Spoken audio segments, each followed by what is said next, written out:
নমস্কার, সফনাভিক নিউজ নেটওয়ার্কে স্বাগত। নিকাশি ব্যবস্থার উন্নতি না করলে বিধানসভা নির্বাচনে এবার ভোট বয়কটের ডাক দিলেন খড়দহের বাসিন্দারা। পানিতে ডুবে থাকে পানিহাটি। এই উক্তি সত্যি করে প্রতি বছর পানিহাটি জল যন্ত্রণার ছবি আপনাদের সামনে তুলে ধরি আমরা। রাস্তা খারাপের পাশাপাশি সব থেকে যে অভিযোগ বেশি উঠে আসে তা হলো নিকাশি ব্যবস্থা। তবে এ প্রসঙ্গে শুধুই পানিহাটি পৌরসভাকে দোষারোপ করলে চলবে না। একই অভিযোগে অভিযুক্ত খড়দহ পৌরসভাও। বেহাল দশায় হাইড্রেনের নিকাশি ব্যবস্থা, তার সাথে জোট বেঁধেছে কালবৈশাখীর বৃষ্টি। এই দুয়ের জেরে ড্রেনের জল ও বৃষ্টির জল মিলেমিশে একাকার।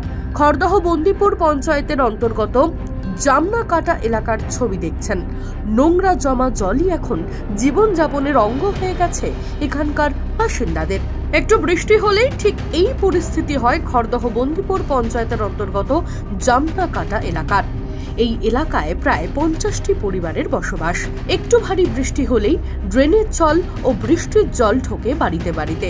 বারংবার বন্দিপুর পঞ্চায়েতকে জানিয়েও কোনো লাভ হয়নি বলে অভিযোগ স্থানীয়দের। আমাদের সমস্যা ওই একটাই, ড্রেনের জল বাড়িতে ঢুকে আসছে, মাঝে মধ্যে ঘরে চলে আসছে। ঘরে বাচ্চা কাচ্চা থাকে, কত রোগের সমস্যা হয়। জলে জমা জলে মশা মাছি কামড়ানে বাচ্চা কাচ্চা থাকে, সেই বাচ্চা কাচ্চাদের রোগ হতে পারে, আমাদেরও হতে পারে।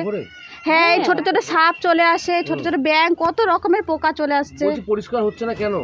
ড্রেনে প্রচুর ওখানে নোংরা জমে থাকছে, ঘাস পাতা জমে যাচ্ছে। সেই বন্দিপুর গ্রাম পঞ্চায়েতে। পঞ্চায়েত সদস্য কি করছে?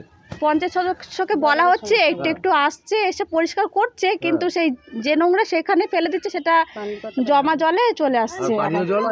আর কলের তো জল তো আসছেই না, একদম লাগানো হয়েছে, যে ওই কলগুলো লাগানো হয়েছে কিন্তু পাইপ এখনো জোড়া হয়নি।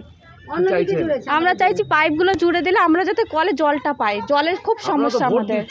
ভোট দিচ্ছি কিন্তু কোনো সাহায্য পাচ্ছি না আমরা। আচ্ছা, ভোটই দেব না। আপনারা কি করবেন? সামনে তো ভোট।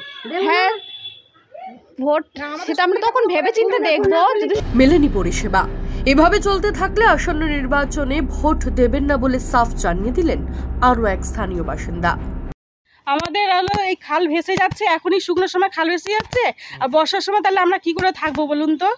হ্যাঁ, সমস্যা বলতে এখানে তো কেউ কোনো ড্রেন পরিষ্কারই করে না, আর তার মধ্যে কোনো পাঠিয়েরা এসে দেখে না। ভোটের সময়তে এসে মানে বাড়ি বাড়ি এসে ভোট দেবেন করে যাবে, অথচ কোনো সুযোগ সুবিধা আমাদের দেখেই না। আমরা যে জলের মধ্যে হাবুডুবু করে যাই, এখন শুকনো, এখনই এত মাঠে জল। কোন পঞ্চায়েত?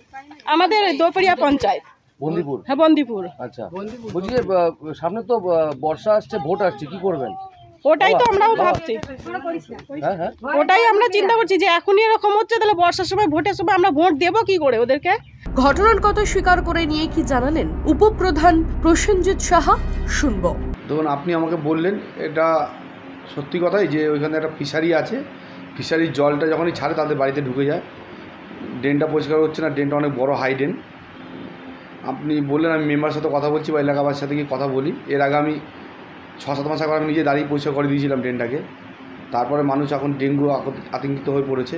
ডেঙ্গু ম্যালেরিয়া চারিদিকে হওয়ার এখন সময় এসছে। আমরা ইমিডিয়েটলি একটা বোর্ড মিটিং ডেকে এটা কীভাবে কী করা যায় তার সুরাহা বের করছি। দেশে বর্ষা ঢুকলেও এখনো বঙ্গে বর্ষা ঢুকতে আরো কয়েক সপ্তাহ বাকি।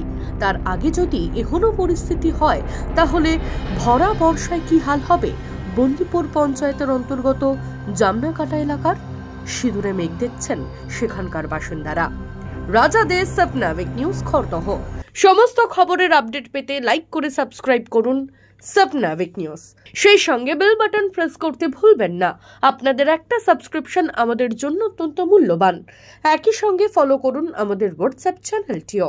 জয় হিন্দ।